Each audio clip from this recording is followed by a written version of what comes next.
한 발짝만 더 다가오면 다 태울 거야. 그때였습니다. 제 뒤에서 발소리가 들렸죠. 특전사 대원들이 도착한 것입니다. 하지만 저는 손을 들어 그들을 제지했습니다. 당시, 당신도 어머니가 있겠죠? 강철호의 손이 잠시 멈췄습니다. 제 어머니는 3년 전에 돌아가셨습니다. 마지막까지 제가 자랑스러운 딸이라고 하셨죠. 당신 어머니는 지금 당신을 어떻게 생각하실까요? 닥쳐! 당신이 뭘 안다고! 압니다. 당신도 한때는 꿈이 있는 청년이었겠죠. 하지만 잘못된 길로 들어섰고, 이제는 빠져나올 수 없다고 생각하는 겁니다. 하지만 아직 늦지 않았어요. 거짓말하지 마. 이미 다 끝났어. 먼저 구독과 좋아요를 눌러주세요. 그래야 저도 이야기할 맛이 납니다. 작년 2월 15일, 저는 어머니 기일을 맞아 3일간의 특별 휴가를 받았습니다. 경기도 이천에 있는 특전사 제3여단 사령부를 떠나 고향 진주로 향하는 KTX 안에서 저는 창밖으로 스쳐 지나가는 겨울 풍경을 바라보며 깊은 생각에 잠겼습니다.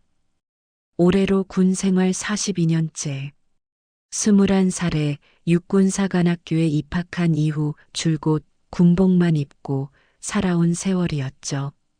어머니는 제가 준장으로 진급하시는 걸 보지 못하고 3년 전 돌아가셨습니다. 폐암 말기 판정을 받고도 끝까지 저에게 알리지 않으셨죠. 마지막 순간까지도 군인 딸이 임무에 충실하길 바라셨던 어머니. 그런 어머니의 기일을 맞아 고향을 찾는 발걸음은 언제나 무거웠습니다. 진주역에 도착한 것은 오후 2시경이었습니다. 역 광장에서 불어오는 찬바람이 뺨을 스쳤지만 고향의 공기는 여전히 따뜻하게 느껴졌습니다. 저는 검은색 롱코트에 목도리를 두르고 작은 캐리어 하나만 끌고 택시를 탔습니다.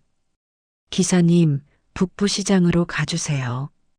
북부시장은 어머니와 함께 자주 갔던 추억의 장소였습니다. 특히 시장 입구에 있는 금순인의 분식은 어머니가 가장 좋아하셨던 곳이었죠. 제가 중학생 때부터 다녔으니 벌써 40년이 넘은 단골집이었습니다.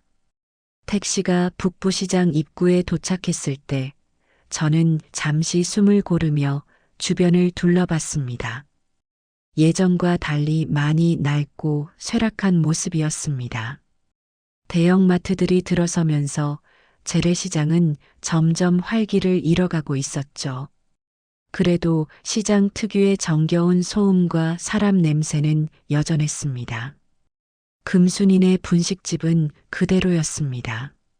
낡은 간판, 김이 서린 유리창, 그리고 안에서 들려오는 떡볶이 끓는 소리까지. 저는 문을 열고 들어가며 어머니와 함께 왔던 날들을 떠올렸습니다.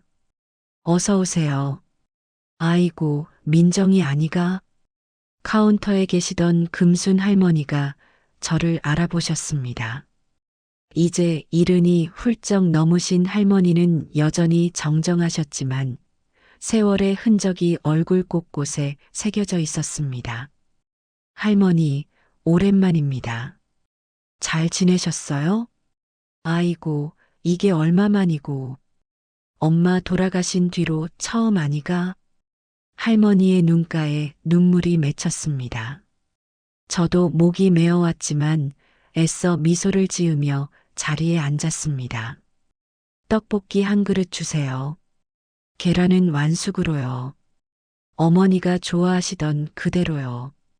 그래, 그래. 금방 해줄게. 할머니가 주방으로 들어가시는데 분식집 문이 거칠게 열렸습니다. 찬바람과 함께 담배 냄새를 풍기는 남자 셋이 들어왔죠. 가죽 점퍼를 입은 그들의 행색만 봐도 뭘 하는 사람들인지 짐작이 갔습니다. 할매, 또 왔어. 이번 달 자릿세 준비됐지? 앞장선 남자가 거만하게 말했습니다.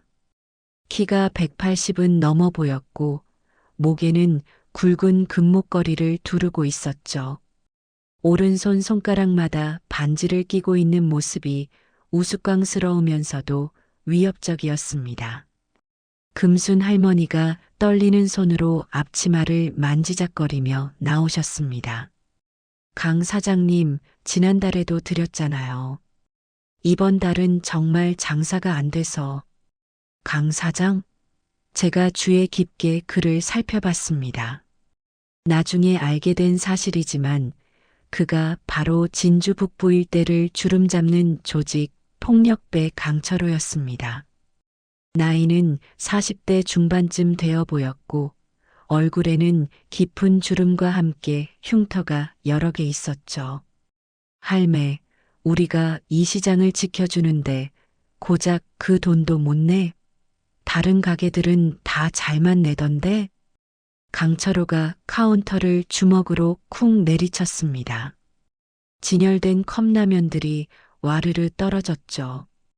그때 뒤따라 들어온 부하 중 하나가 제게 시선을 돌렸습니다. 삐쩍 마른 체구의 송곳니가 유독 튀어나온 남자였죠. 형님, 손님이 있네요. 강철호가 저를 흘깃 쳐다봤습니다. 그의 눈에는 무시와 조롱이 가득했죠. 뭘 봐, 아줌마. 밥 먹었으면 썩 나가. 여기 장사 안 해. 저는 조용히 숟가락을 내려놓았습니다. 42년간의 군 생활 동안 수없이 마주했던 순간이었죠. 불의를 목격했을 때 외면할 것인가 맞설 것인가. 죄송하지만 아직 주문한 음식도 안 나왔는데요.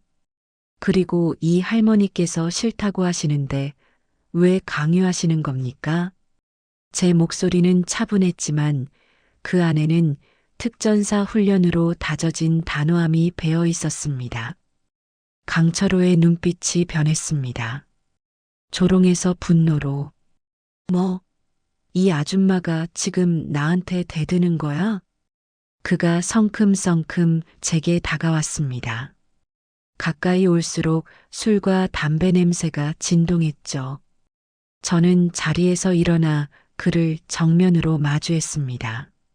비록 저보다 머리 하나는 더 컸지만 저는 전혀 위축되지 않았습니다. 아줌마, 북부시장이 누구 구역인지 알아? 강철호라고 들어봤어? 들어본 적 없는데요.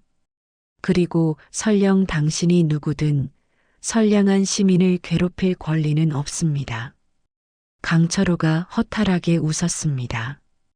그리고는 부하들을 돌아보며 말했죠. 야, 이거 봐라. 이 아줌마가 나를 모른대. 야, 박 과장.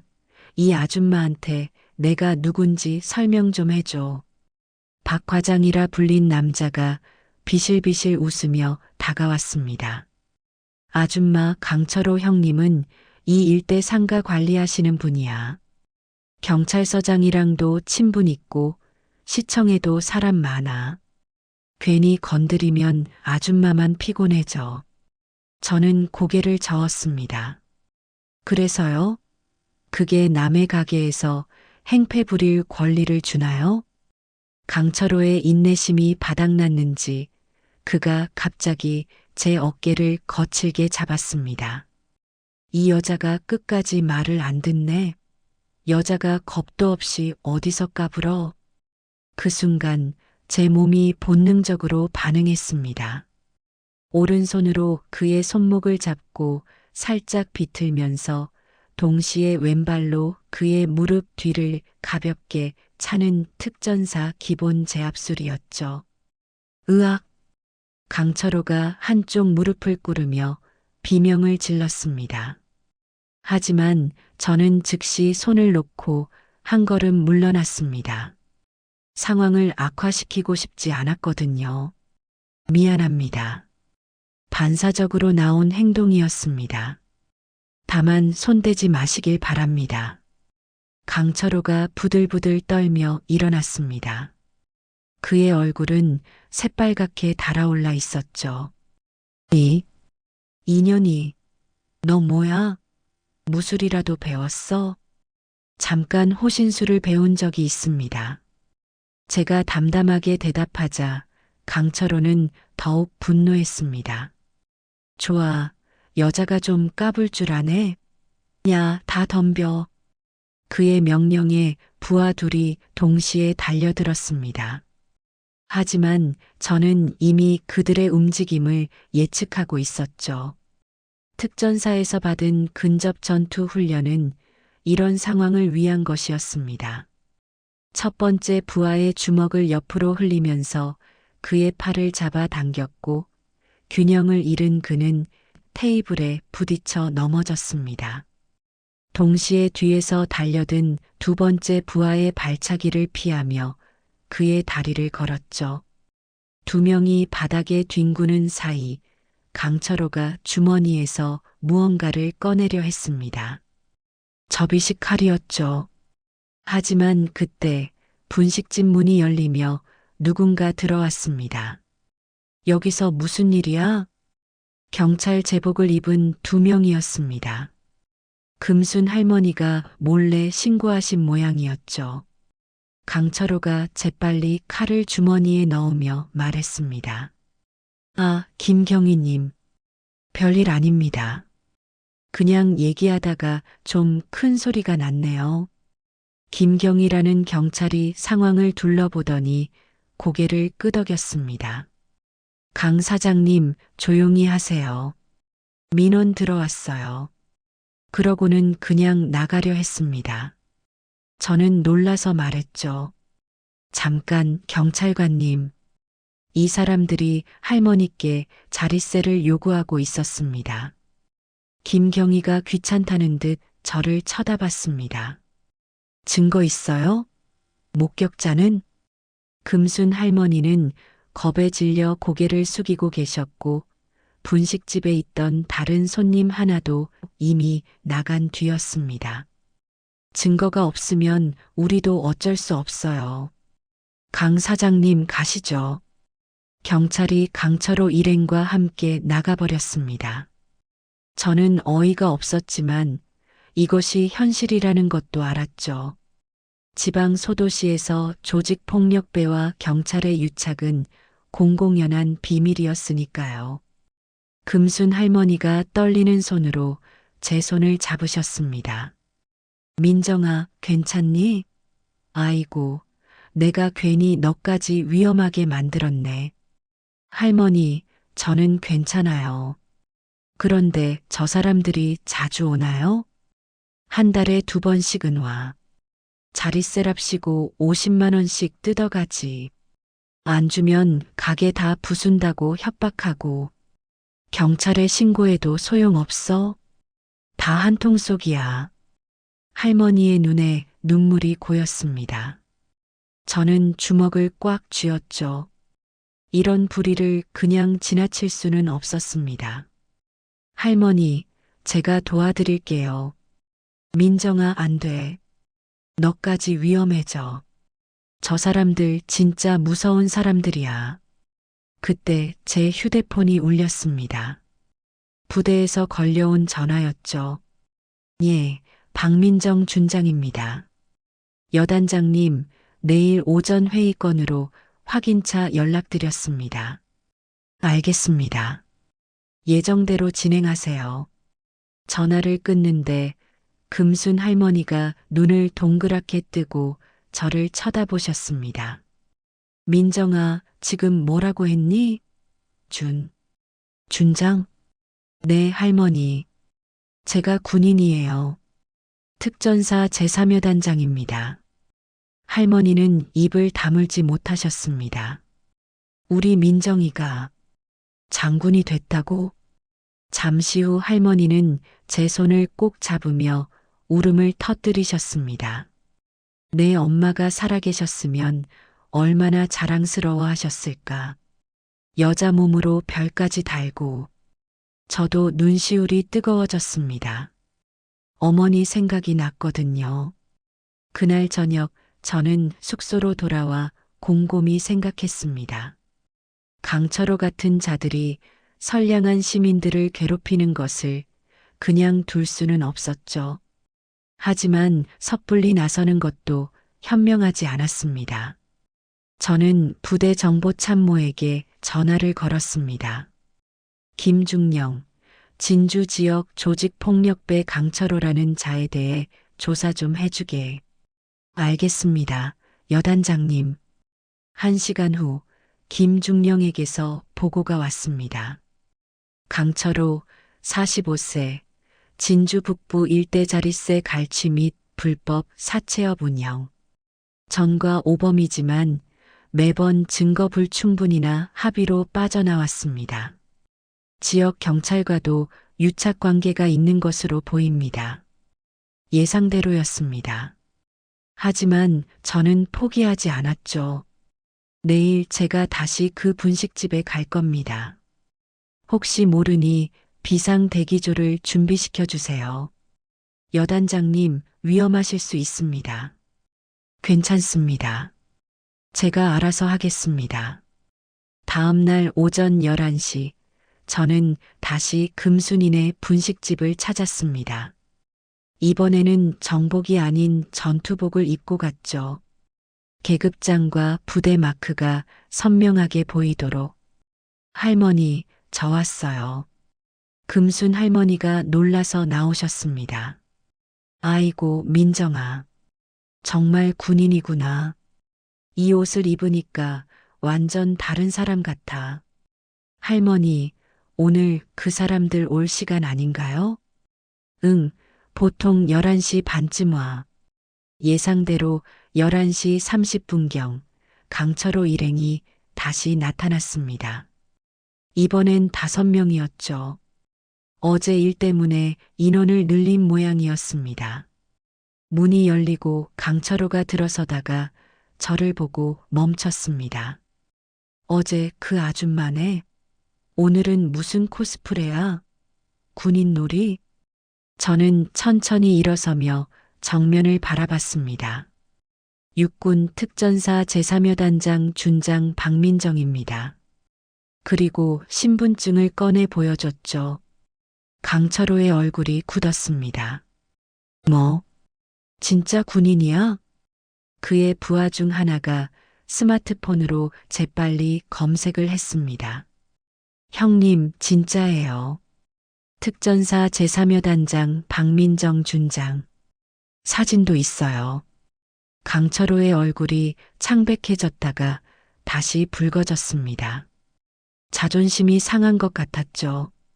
그래서 군인이면 다야? 여기는 군대가 아니라 민간이야. 당신이 나를 어쩔 수 있어? 맞습니다. 하지만 제가 목격한 갈취와 협박은 명백한 범죄 행위입니다. 그리고 어제 제게 폭력을 행사하려 한 것은 현역 군인에 대한 폭행 미수죠. 그게 뭐 어때서? 군형법상 상관폭행 미수죄가 적용될 수 있습니다. 민간인이라도 현역 장성에게 폭력을 행사하면 일반 폭행보다 훨씬 무거운 처벌을 받게 되죠. 그건 군대 안에서 얘기 아니야? 아닙니다. 장소와 무관하게 적용됩니다. 그리고 제가 특전사 법무참모에게 확인한 결과 당신의 행위는 충분히 기소 가능합니다.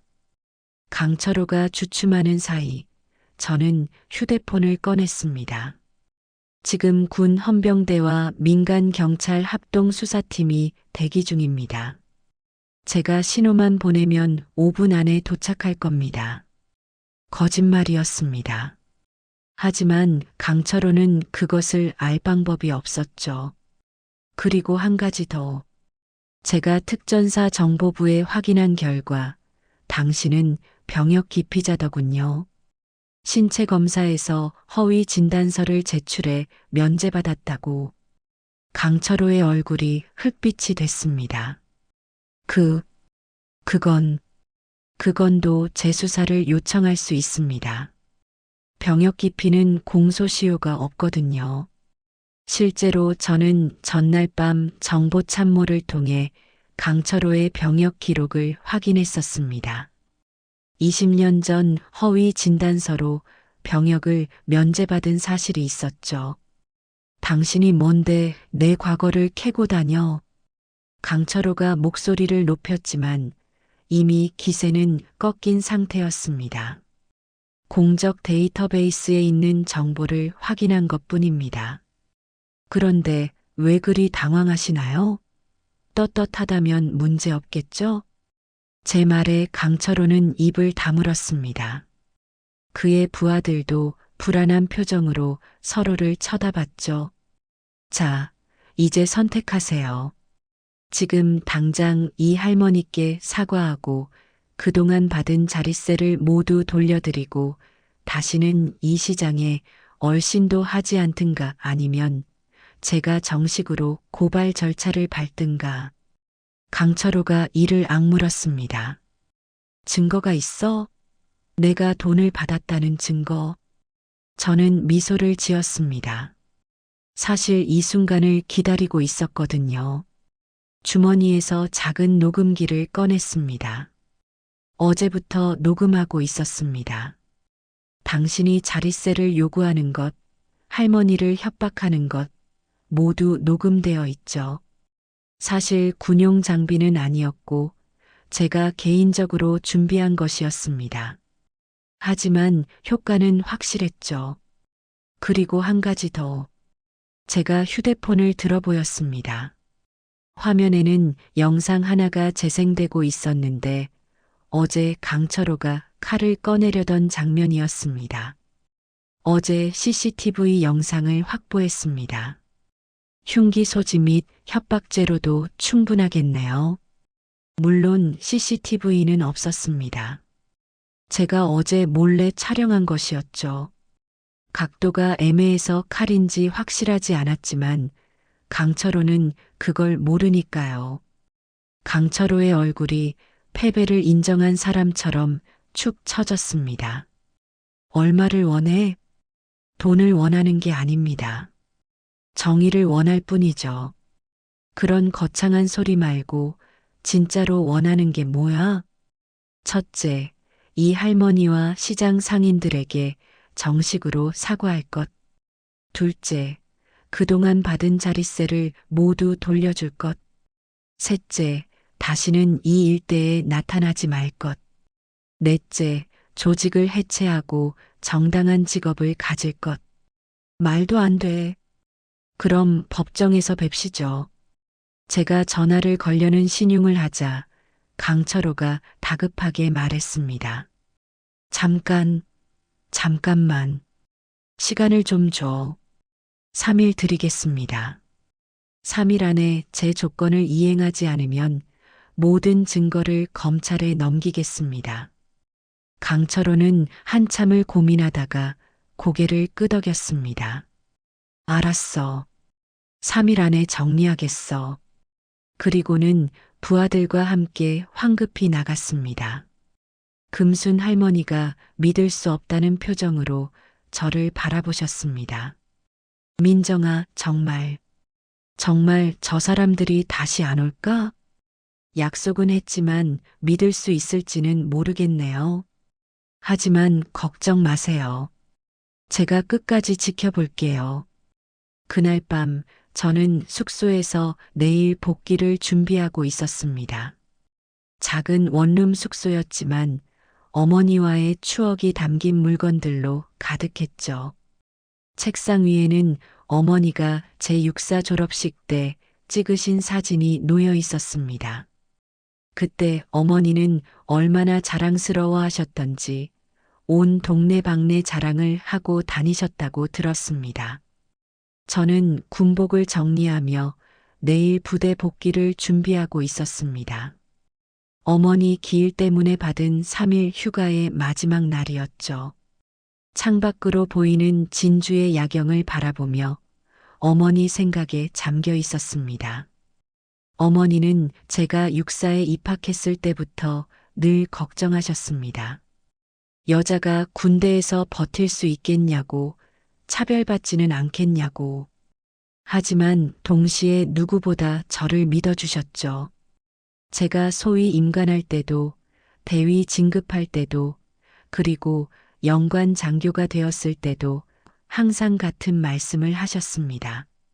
민정아, 힘들면 언제든 그만둬도 된다.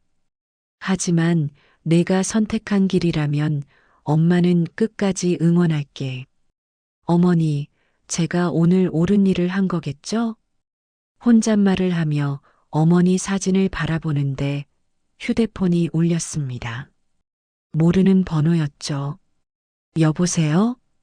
준장님이시죠? 낯선 남자 목소리였습니다. 젊은 목소리였는데 뭔가 다급한 기색이 느껴졌습니다. 누구시죠?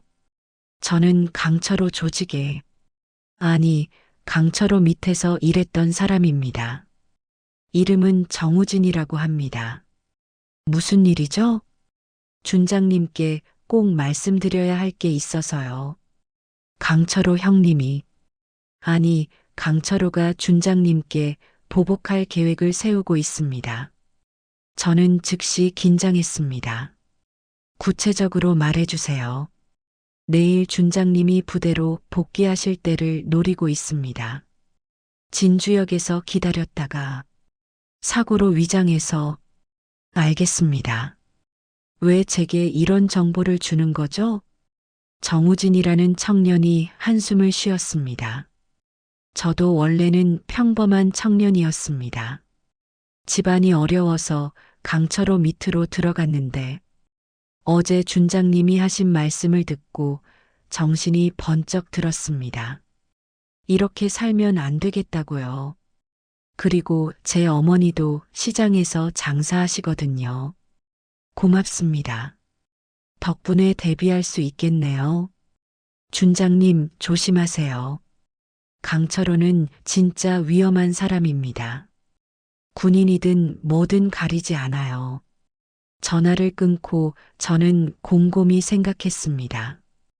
혼자서 대응하기엔 위험할 수 있었죠. 저는 즉시 부대에 연락했습니다. 김중령, 내일 진주역으로 호송팀을 보내주게. 비공식적으로. 무슨 일이 있으신가요, 여단장님? 작은 문제가 있을 것 같네. 특전사 요원 3명이면 충분할 것 같군. 알겠습니다. 새벽에 출발하도록 하겠습니다. 다음 날 아침 8시, 저는 진주역에 도착했습니다. 평상복 차림이었지만 가방 안에는 군 신분증과 몇 가지 호신 장비를 넣어두었죠. 역으로 가는 택시 안에서 기사 아저씨가 말을 걸어왔습니다. 손님, 어디 가시는 길이에요? 서울까지 갑니다. 아이고, 먼 길 가시네. 군인이신가 봐요? 아까 가방에 군복이 보이던데. 네, 휴가 복귀 중입니다. 기사 아저씨가 백미러로 저를 흘끔 쳐다봤습니다. 요즘은 여자들도 군대 가는구먼. 우리 딸도 군대 가고 싶다는데 반대했거든. 너무 힘들 것 같아서. 저는 미소를 지었습니다. 힘든 건 맞습니다. 하지만 그만큼 보람도 있어요. 누군가를 지킨다는 건 특별한 일이니까요. 택시가 역 앞에 도착했을 때 저는 이상한 기운을 느꼈습니다. 42년간의 군 생활이 만들어낸 본능이었죠. 역 광장은 평소처럼 붐볐습니다. 출근하는 사람들, 여행객들, 그리고 택시를 기다리는 사람들로 가득했죠. 하지만 제 눈에는 수상한 움직임들이 포착됐습니다. 역 입구 오른쪽에 서 있는 검은 점퍼의 남자, 왼쪽 벤치에 앉아 신문을 보는 척하는 또 다른 남자, 그리고 주차장 쪽에 서성이는 2명. 모두 강철호의 부하들이었습니다. 그리고 역 건물 그늘 아래 강철호가 서 있었습니다. 그의 표정은 어제와 달랐죠. 더 이상 당황하거나 두려워하는 기색이 없었습니다. 차갑고 단호한 결의가 그의 눈에 가득했습니다. 저는 태연하게 역사 안으로 들어갔습니다. 그들이 따라오는 것을 느낄 수 있었죠. 대합실을 지나 플랫폼으로 향하는 통로에서 드디어 강철호가 제 앞을 가로막았습니다. 준장님, 잠깐 얘기 좀 하시죠. 무슨 일이죠, 강 씨? 어제 약속 취소하고 싶은데요. 그건 당신 마음대로 할 수 없는 일입니다. 강철호가 코트 안쪽에 손을 넣었습니다. 무기를 꺼내려는 동작이었죠. 바로 그때였습니다. 여단장님, 뒤에서 익숙한 목소리가 들렸습니다. 특전사 전투복을 입은 3명의 건장한 청년들이 빠른 걸음으로 다가왔죠. 제가 부른 호송팀이었습니다. 최 대위 정시에 왔군.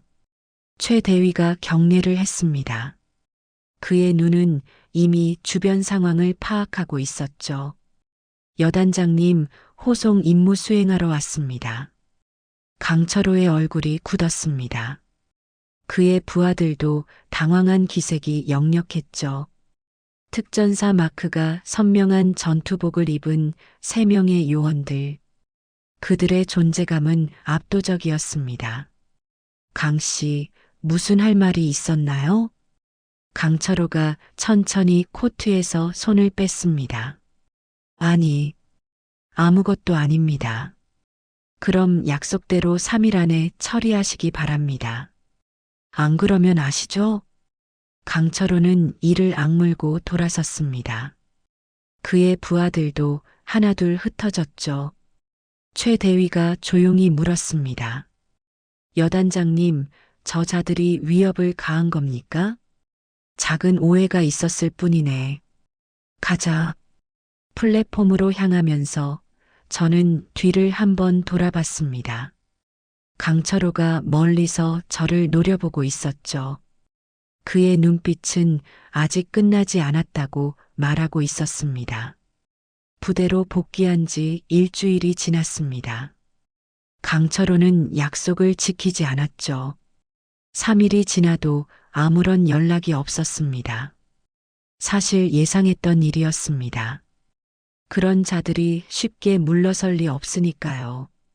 저는 부대 사무실에서 보고서를 작성하고 있었습니다.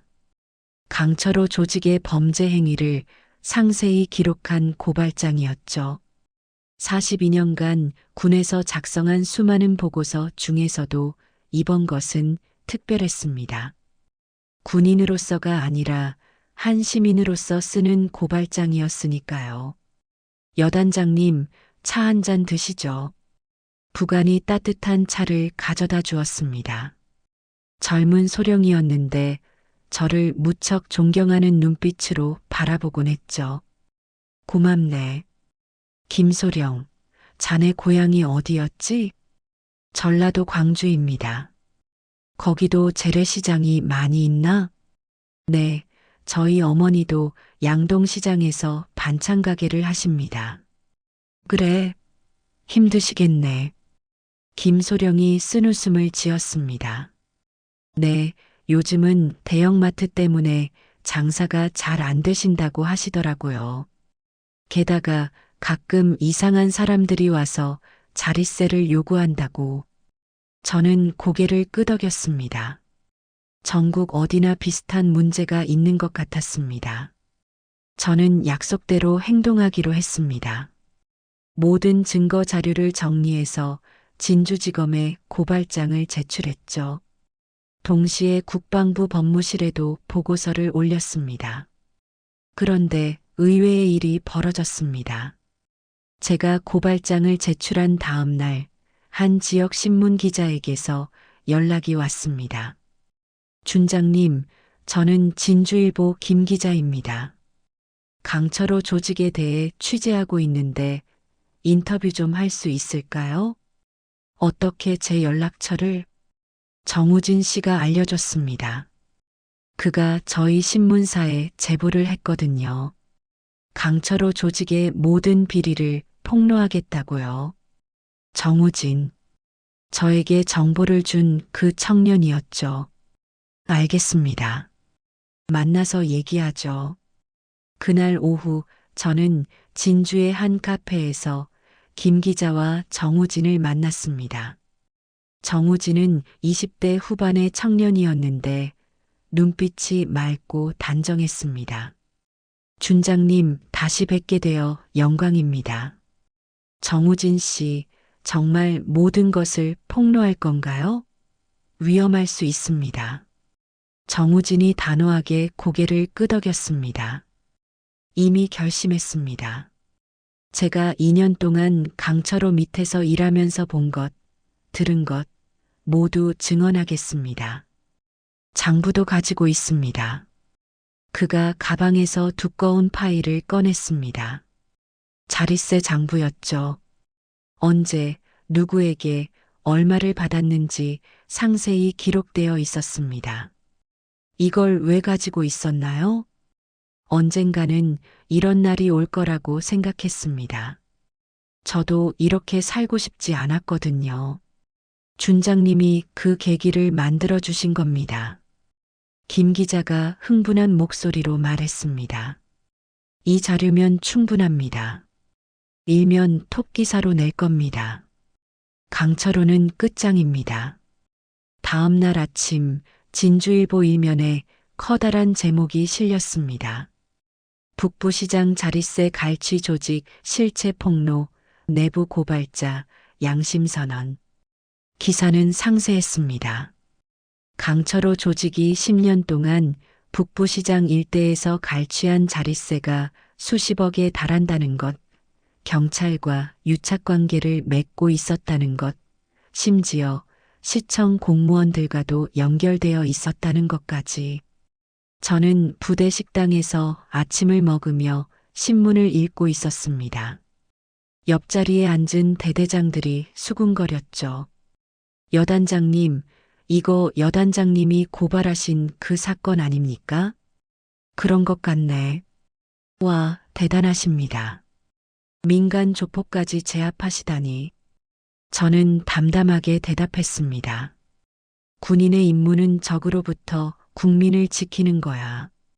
그 적이 외부에 있든 내부에 있든 말이지. 식당에 있던 장병들이 모두 저를 주목했습니다. 그들의 눈빛에는 존경과 자부심이 섞여 있었죠.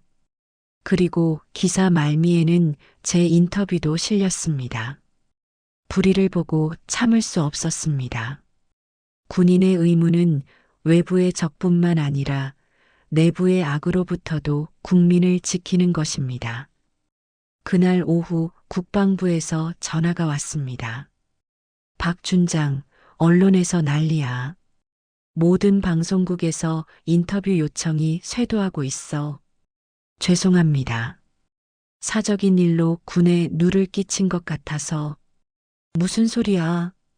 오히려 군의 이미지를 높였지. 장관님도 칭찬하셨어. 국민을 지키는 진짜 군인의 모습을 보여줬다고. 기사가 나간 후 파장은 컸습니다. 검찰이 즉각 수사에 착수했고 경찰청에서는 특별감찰팀을 파견했습니다. 강철호와 유착관계에 있던 경찰관들이 줄줄이 소환됐죠. 시민단체들도 움직였습니다. 북부시장 상인회가 주축이 되어 강철호 조직 완전 퇴출 시민대책위원회를 구성했습니다. 금순 할머니도 그 일원이었죠. 그리고 가장 놀라운 일이 벌어졌습니다. 다른 피해자들이 속속 나타나기 시작한 것입니다. 그동안 두려워서 침묵했던 상인들이 하나둘 증언을 하기 시작했죠. 어느 순간 강철호는 진주 전체의 공적이 되어 있었습니다. 기사가 나간 지 3일째 되는 날 새벽 제 휴대폰이 울렸습니다. 여단장님, 긴급 상황입니다. 당직사 간의 다급한 목소리였습니다. 무슨 일인가? 진주경찰서에서 연락이 왔습니다. 강철호가 부하들을 이끌고 북부시장에 나타났다고 합니다. 금순인의 분식집에 불을 지르겠다고 협박하고 있답니다. 저는 즉시 뛰쳐나갔습니다. 새벽 4시 고속도로를 달려 진주로 향했죠. 동시에 최 대위에게 연락했습니다. 최 대위, 즉시 진주 북부시장으로 출동하게. 대테러 장비도 준비하고. 알겠습니다, 여단장님. 새벽 5시 30분, 제가 북부시장에 도착했을 때는 이미 경찰이 출동해 있었습니다. 하지만 그들은 멀찍이 서서 구경만 하고 있었죠. 왜 진압하지 않습니까? 경찰 지휘관이 난처한 표정으로 말했습니다. 인질이 있습니다. 금순 할머니를 붙잡고 있어요. 제 가슴이 철렁했습니다. 분식집 앞으로 다가가자 강철호가 보였습니다. 그는 금순 할머니를 의자에 묶어놓고 손에는 휘발유통을 들고 있었죠. 그의 눈은 광기로 가득했습니다. 왔구나, 준장. 강철호가 소리쳤습니다. 다 당신 때문이야. 내 인생이 이렇게 된 게 다 당신 때문이라고. 강씨, 할머니를 풀어주세요. 할머니는 아무 죄가 없습니다. 죄가 없다고? 이 할머니가 나를 신고했잖아. 당신이랑 한패가 되어서. 저는 천천히 다가갔습니다. 당신이 화낼 사람은 저입니다. 할머니를 풀어주고 저와 대화합시다. 대화? 이제 와서 무슨 대화야? 강철호가 휘발유통을 흔들었습니다. 휘발유 냄새가 진동했죠. 한 발짝만 더 다가오면 다 태워버릴 거야. 그때였습니다. 제 뒤에서 발소리가 들렸죠. 특전사 대원들이 도착한 것입니다. 하지만 저는 손을 들어 그들을 제지했습니다. 강씨, 당신도 어머니가 있겠죠? 강철호의 손이 잠시 멈췄습니다. 제 어머니는 3년 전에 돌아가셨습니다. 마지막까지 제가 자랑스러운 딸이라고 하셨죠. 당신 어머니는 지금 당신을 어떻게 생각하실까요? 닥쳐. 당신이 뭘 안다고. 압니다. 당신도 한때는 꿈이 있는 청년이었겠죠. 하지만 잘못된 길로 들어섰고 이제는 빠져나올 수 없다고 생각하는 겁니다. 하지만 아직 늦지 않았어요. 거짓말하지 마. 이미 다 끝났어. 끝이 아니라 새로운 시작이 될 수 있습니다. 정우진 씨를 보세요. 그는 용기를 내서 새 삶을 시작했습니다. 당신도 할 수 있어요. 저는 한 걸음 더 다가갔습니다. 제발 더 큰 죄를 짓지 마세요. 지금이라도 멈추면 됩니다. 강철호의 눈에 눈물이 고였습니다. 휘발유통을 든 손이 떨리고 있었죠. 나도 이렇게 살고 싶지 않았어. 알아요. 누구나 실수를 합니다. 중요한 건 그 실수를 인정하고 바로잡는 겁니다. 그 순간 강철호가 휘발유통을 떨어뜨렸습니다. 그리고 무릎을 꿇고 울음을 터뜨렸죠. 미안해요. 정말 미안해요. 특전사 대원들이 신속하게 금순 할머니를 구출했고 경찰이 강철호를 체포했습니다. 금순 할머니가 제 손을 꼭 잡으셨습니다. 민정아, 고마워. 정말 고마워. 강철호는 징역 7년을 선고받았습니다. 그의 조직은 완전히 와해됐고 유착 경찰관들도 모두 파면되거나 징계를 받았죠.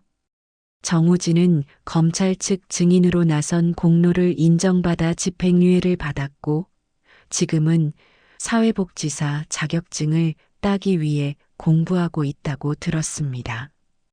북부시장의 들의 얼굴에는 활기가 돌아왔습니다. 어제 금순 할머니에게서 편지를 받았습니다. 민정아, 내 엄마가 하늘에서 얼마나 자랑스러워 하실까. 너 같은 딸을 둬서 말이야. 다음에 휴가 나오면 꼭 들러. 내가 좋아하는 떡볶이 특별히 맵게 해놓을게. 편지를 읽으며 저는 미소를 지었습니다. 오늘도 저는 특전사 제3여단을 지휘하고 있습니다. 850명의 대원들과 함께 대한민국을 지키는 임무를 수행하고 있죠. 가끔 젊은 여군들이 찾아와 묻습니다. 여단장님, 어떻게 그런 용기를 낼 수 있으셨어요? 그럴 때마다 저는 이렇게 대답합니다. 용기는 두려움이 없는 게 아니라 두려움에도 불구하고 옳은 일을 하는 겁니다. 그리고 그 힘은 우리가 지키고자 하는 사람들에게서 나옵니다. 어제는 뜻밖의 전화를 받았습니다. 국방부 장관실에서였죠. 박 준장, 이번 일로 많은 국민들이 군에 대한 신뢰를 회복했네. 자네가 보여준 용기가 대한민국 군인의 참모습이야. 과찬이십니다, 장관님. 내년 소장 진급 심사에서 좋은 소식이 있을 거야. 그것보다 더 중요한 소식이 제게는 있었습니다. 오늘 아침 정우진에게서 문자가 왔거든요. 준장님, 사회복지사 시험 합격했습니다.